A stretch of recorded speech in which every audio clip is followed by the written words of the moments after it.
current situation.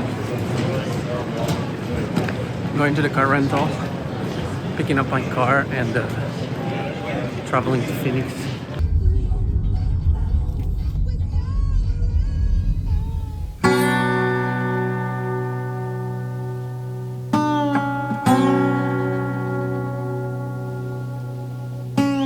So that's 3:30 to 4. Yeah. Okay. Yeah. I think so. Jim, they have breakfast at Danny's. What do you think? I don't know the last time I've had breakfast at dinner. It's freezing. There's a 50-50 chance if we actually take this to Deep Canyon Ranch, because it's a little chunky trail down and it's a stupid out and back thing, which we will not do the out and back.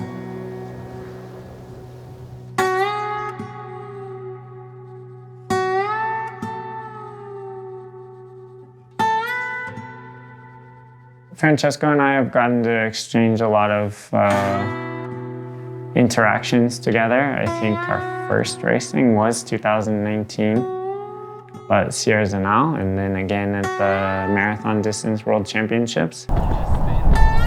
It felt like we had very much a bonding race, and the fact that we both prepared really well for it and were really determined in that race, and it ended up being a really good battle and almost impossible to separate us for most of the race. In addition, started stepping up to longer distances, so we've started to overlap more in the last year.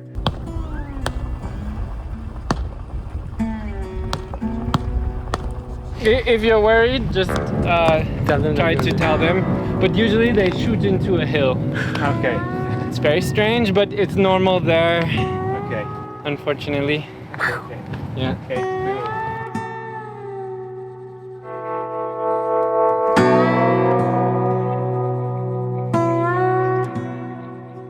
He loves trail running just like me, so it's very easy to get along with Francesco.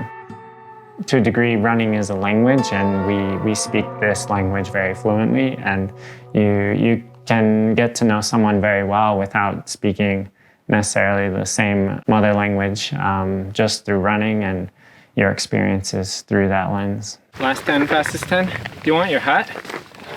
It's in your pocket. It's probably better. You either put it on your head or drop it here. There we go. Let's see if I run faster with a cap. Probably. Sometimes I maybe offer some advice, but other times I maybe poke fun and try to create some doubt or this or that. And some of it's friendship, some of it's competitor, and some of it's just knowing that he's going to be good no matter what, and try to have some fun along the way. Well, too bad we didn't get better weather. Mm-hmm. It's just so unstable, unpredictable. Non è molato un metro mai, ho visto. My trail shoes are all too squishy and they hurt. Non era gara però, insomma. Con le scarpe da strada poi.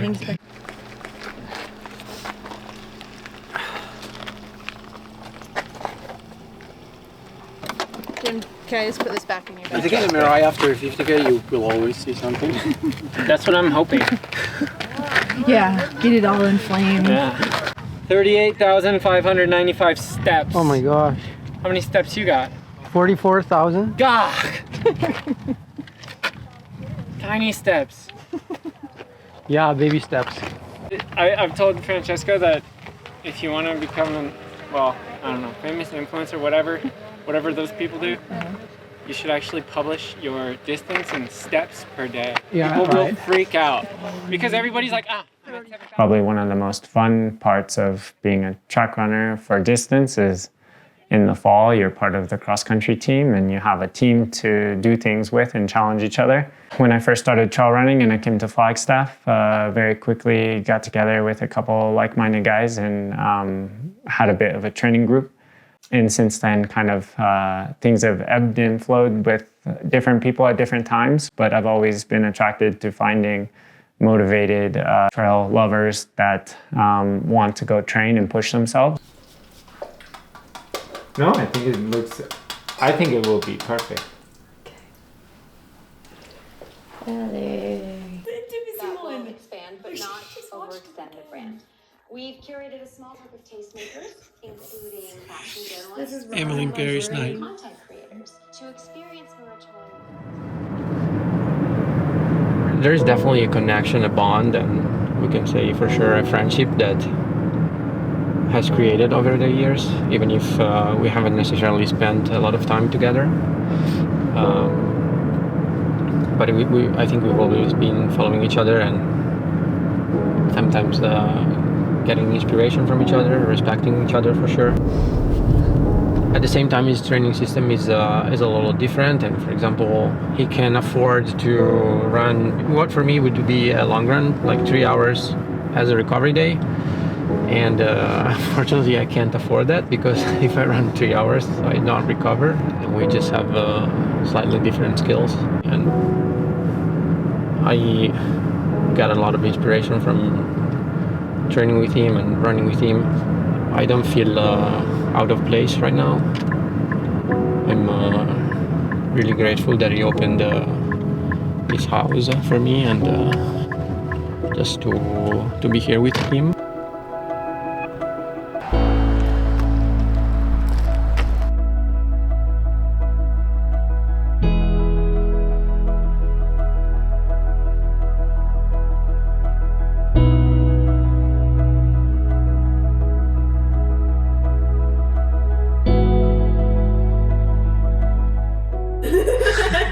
You haven't looked at your numbers. Oh, I'm already just planning for this problem. And then the last section is the oomph. And that one, you can rip it as hard as you want. What's a humph? Oomph. Oomph. Means that you're cooked and you just have that to. means you give it a little extra.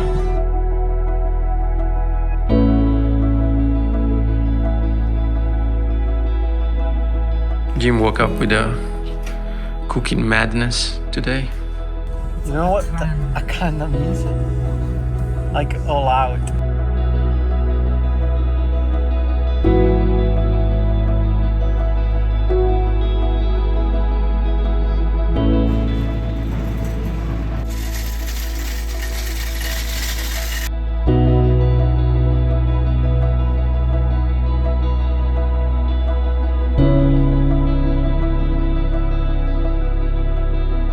You have to come with me on some sessions and I'll teach you to reduce your stride and increase your cadence.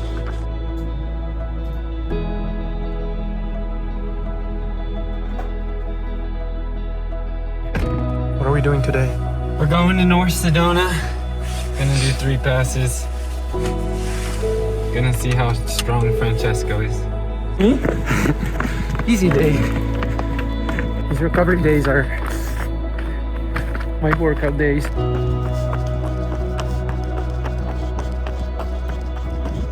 We went over the first pass. Francesco said it stung. Then we had some nice views, and then we went over the second pass, Sterling Pass. Then we had to sprint on the highway.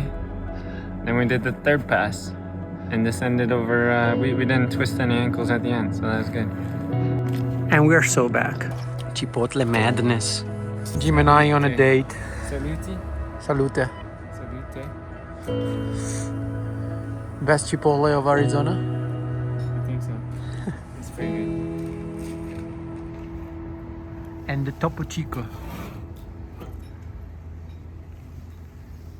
They're so bubbly. This light.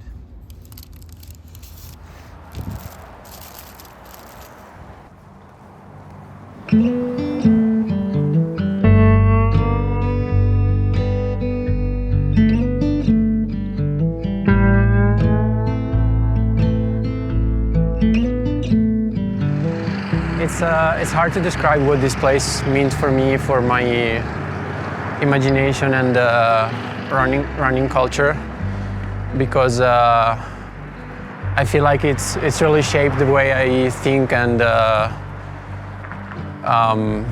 relate to distance running because I grew up, watching these athletes, these icons on YouTube, on FlowTrack, on Let's Run, and they were all doing like workouts here on the NAU track, the university track, or like Mary Road or A1 Loop. So I feel like I got to know this place before I even came here through these athletes and these coaches, and the culture, the legacy they've built through this place. It's hard to find elsewhere.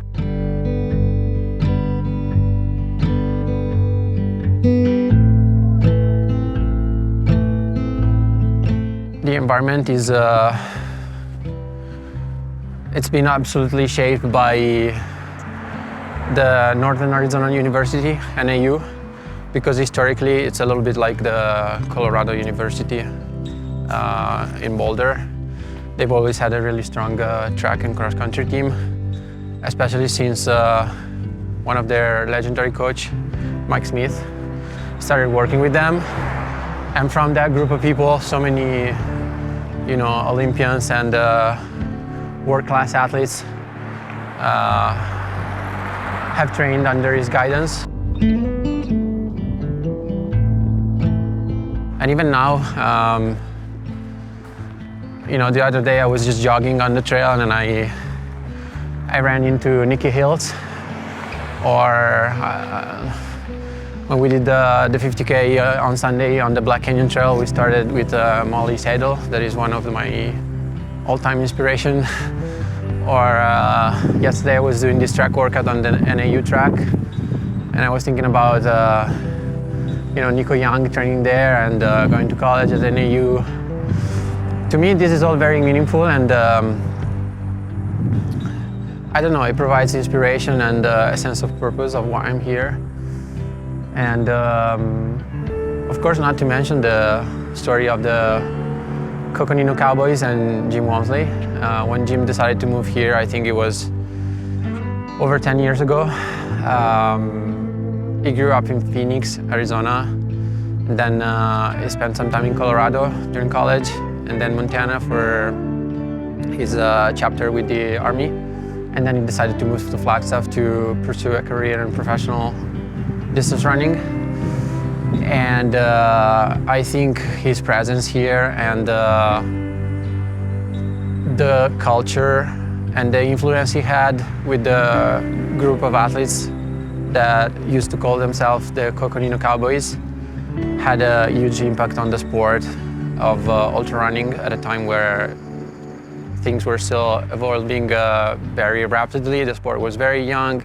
Through their approach to running and races and culture, I think it really had an impact on the way I think about running and trail running especially.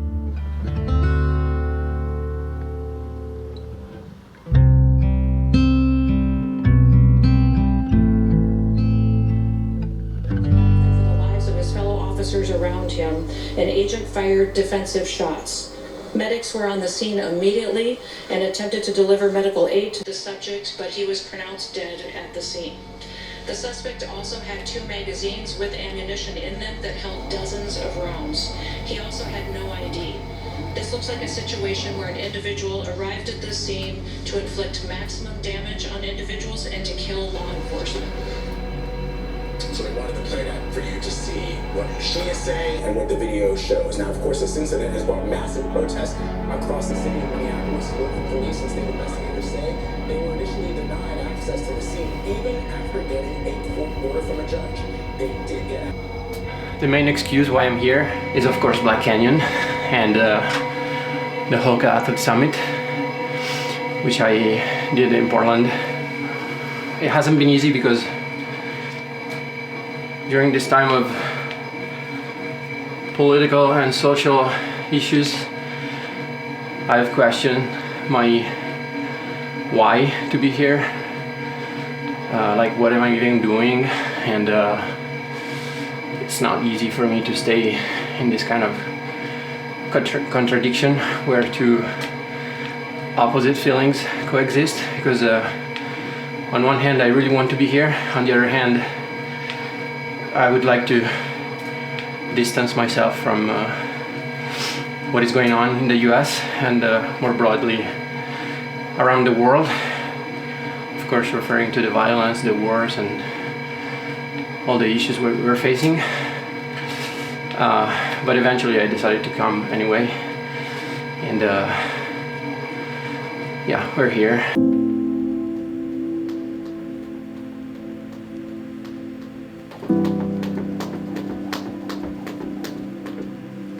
Running, I don't know, at times it can feel very selfish and very self-centered because it's all about you and your body and taking care of yourself and your mental health and physical health and your training. And it's not actually producing anything tangible that is good for other people, and it's allowing other people to be happy and to feel better.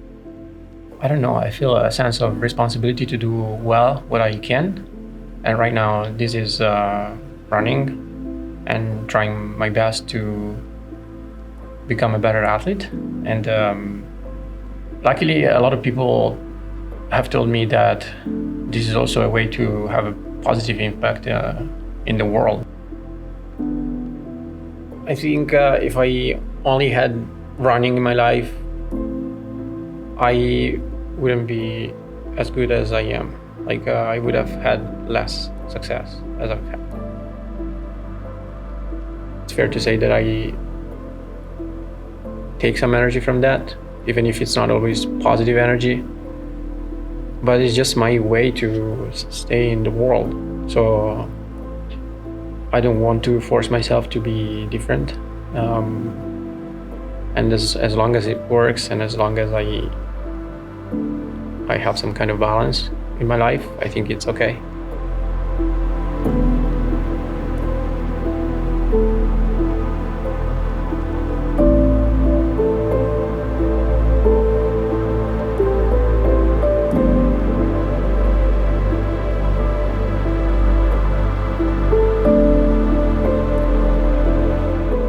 I'm aware that I have a voice, and what is the point of using this voice and using my platform if it's not to try to influence other people positively and to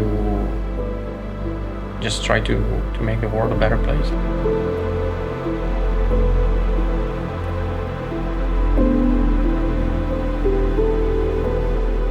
This is a huge motivation for me to continue, become as good as I can, and just challenge my limits and push them each time a little further.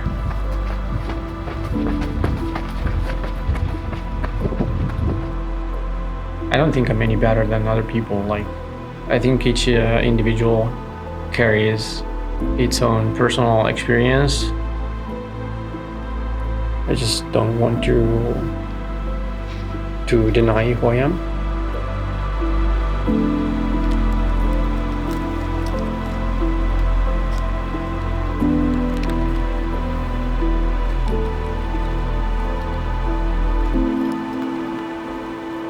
Last week I ran my biggest week ever. It was basically 150 miles of running. It's a lot of running. It's almost, I think it was 19 hours in a week. And I felt pretty good. I survived. I mean, I'm here 2 days after a 7-hour day that I covered almost 70 kilometers. And today I did 30 in 2 sessions, and I had a strength session. So it means that I'm absorbing the load and I'm building towards something and feeling like I'm progressing instead of killing myself. To me is itself a big motivation to do the work. It's getting dark and I've been walking for about 2 hours now. I'm a bit tired. Energy is definitely low, but legs are feeling good. So that's my mantra. Legs are feeling good. LFG. Actually looking forward to a shower, even if I'm not too cold right now. been beautiful. And just grateful that my body can carry me so far. It's a 40-mile day, over 60K. So one of my biggest days ever. We're so back.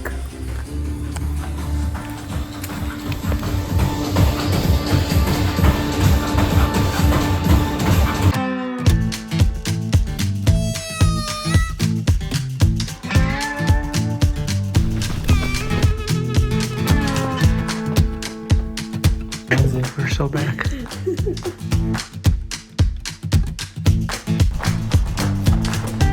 I would say that acclimatization is complete. Heart rate is very similar to sea level.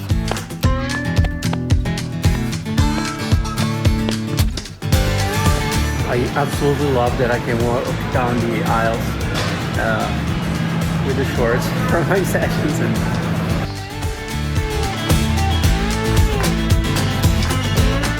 why Black Canyon now? Black Canyon for a variety of reasons. It's maybe the first important race in the American calendar, and I would say also in the international calendar. And each year it attracts a really good competition, also because it's a golden ticket race, so it allows the top 3 an entry to Western States. Of course, I already have the golden ticket, so no pressure for me, and I can just think about doing my own race and performing at my best without necessarily, you know, having to get on the podium, which I think releases a lot of pressure. Also, I've been wanting to do this race in a long time because it's in the desert. Wait, because I have to point out that your head is too big.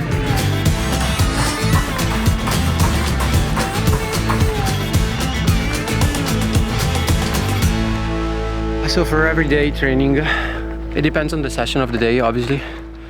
I would say I don't use a ton of supplementation, but just what is necessary that helps me recover better and be ready for the next workout. So the goal is not to replace nutrition with supplements, of course, but to help the nutrition and include maybe more macronutrients. We're so back. On a daily basis, I take a recovery shake. It's made with oat milk, and it's got sugar, so it has about 50 grams of carbs and 25 grams of protein right after my morning session. That's pretty much every day. Whenever I have strength training or a day that includes some kind of intensity, I also take creatine with water, 5 grams. Another thing I do every day is to take 3 grams of omega-3 at night. And it's a powerful anti-inflammatory. Maybe. Wanna give us something? Give the jacket. Whenever I have a session over 90 minutes, I think it's important to supplement with carbs. And of course, depending on the duration, you take more or less carbs per hour. During my long runs to simulate the race, for example, the 50K I did this past weekend, the goal was to try to simulate as much as possible the nutrition that I will use on race day. So I was going around 80 to 100 grams per hour with gels and Iscarb. Something that I forgot to mention that I've been using here at altitude and at home whenever I have a very intense day that I feel like really tired and maybe not super recovered or responsive is the Magic Cherry. It's basically cherry extract. It's got a lot of antioxidants and it's super powerful for the recovery. I don't think it helps taking it every day because then the body kind of adapts to it. Like it becomes less effective because the body learns to rely on those supplements, antioxidants. So of course the goal is to take it just whenever it's needed. But probably I've been taking it a little more here at altitude just because being here is a stress in itself on the body. So yeah, that's all pretty simple, but we're here. In this one I actually put maple syrup. Very tasty, obviously. So it's also really good. I'm somewhere near Winslow, Arizona. I just visited the Meteor Crater. This is the place where probably one of my favorite movies takes place. The movie is Starman by John Carpenter from 1984. And it's probably one of the movies I've watched the most with my dad, like several times. We are interested in your species. You mean some kind of an anthropologist? Is that what you're doing here? Just checking us out? You are a strange species. Not like any other. And I think it's been very meaningful for the relationship I've had with my dad and also with my family, my sisters. Because we watched the movie many times together, and we basically know it by heart. So every time we are living a circumstance that reminds us about the movie, we pull out some quotes or something, which is quite funny. I know it's hard to describe it. It's a little bit of a cliche, but I don't know. It feels a bit surreal to be here, and I'm just super grateful. Feeling so lucky to be here. Also in the desert with the silence, the wind, the sun, the sand, the dust. Yeah, it's a really nice feeling.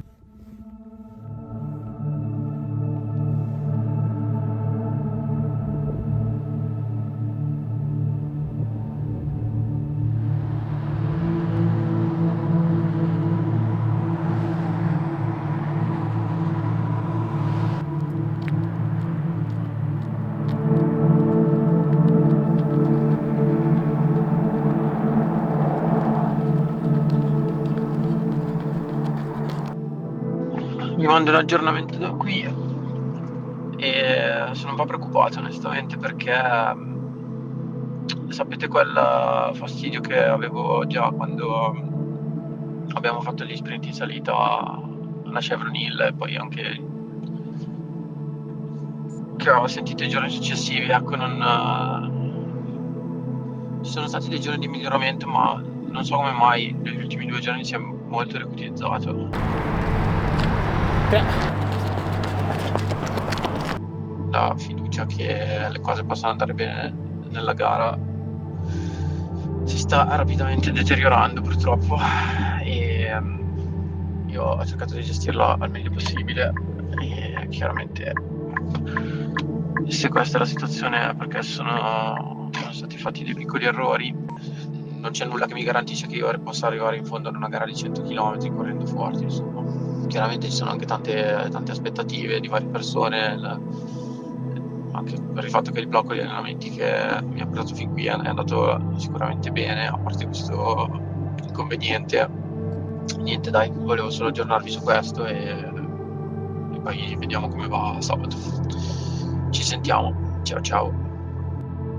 Here we are going for a little hike at the sunset after the travel to shake off the legs and shake off some fatigue from the car. And I'm not running today because I'm not supposed to. I don't want my coach to see any activity on Turning Peaks. No, just kidding. I think it's actually better not to run, to let my doctor rest. And I have to be honest, feelings were not the best in the last 4 or 5 days. I think I have accumulated some stress, and I have to be mindful not to do too much too close to the race.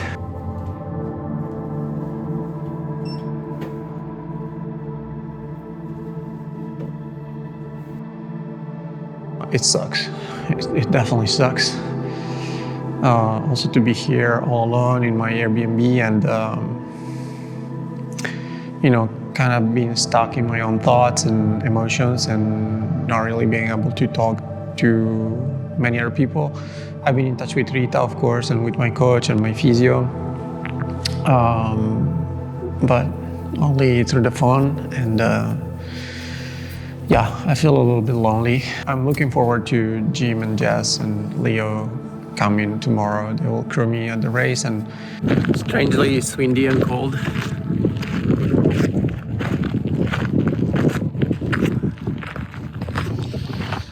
Let's go.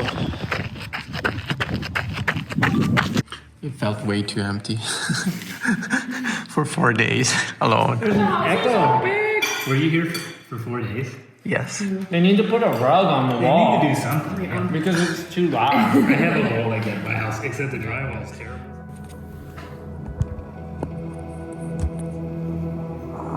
We are here to kick off the 2026 Mountain Outpost broadcast season by way of the first golden ticket in the United States this year. The Black Canyon Ultra is presented by Hoka. Yep, Black Canyon 100K, one of the two that go 3 deep in the Golden Ticket series. And let's jump right in, Chris.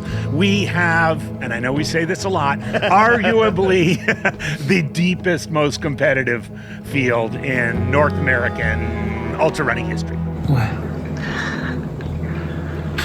We gotta do push. It's time to go.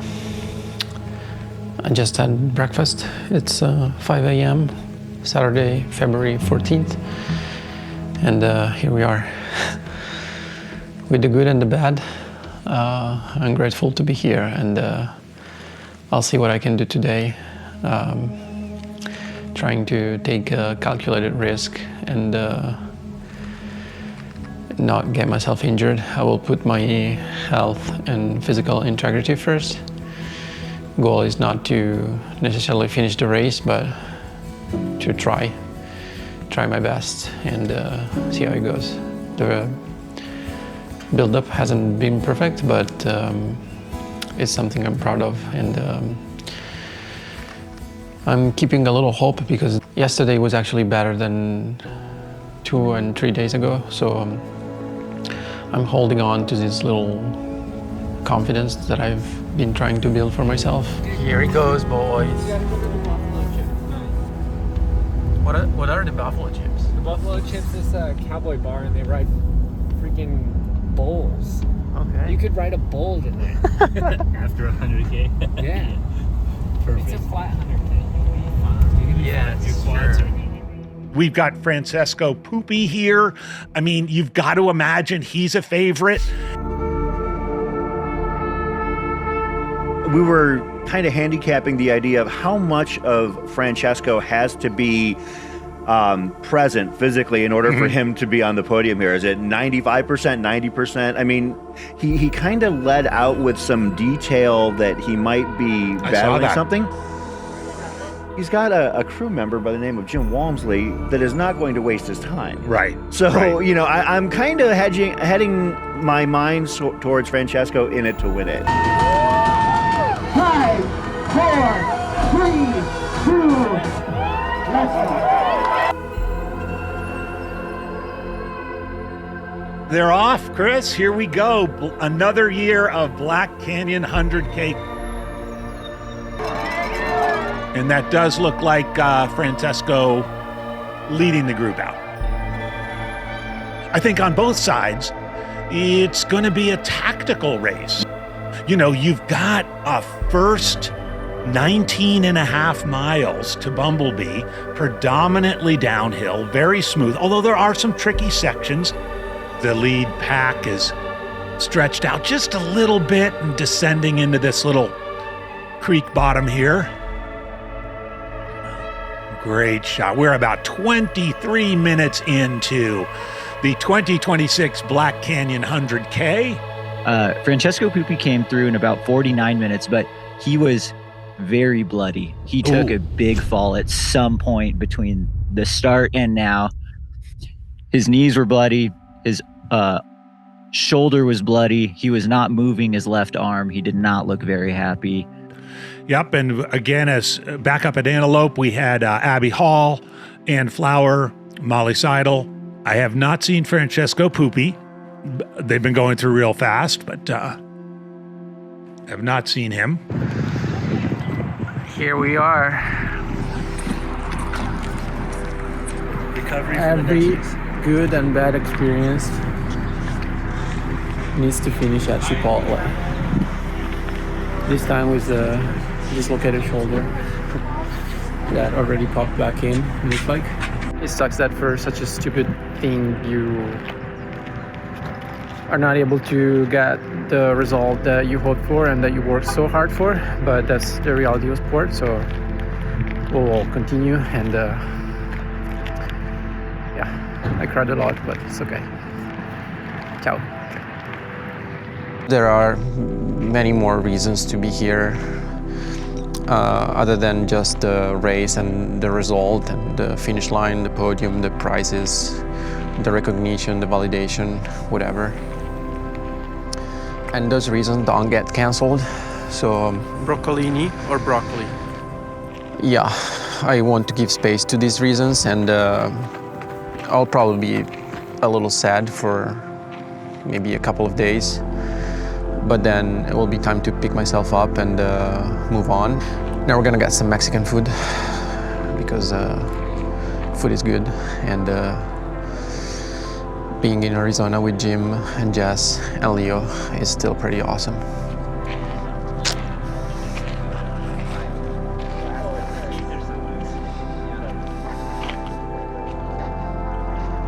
Ma dai.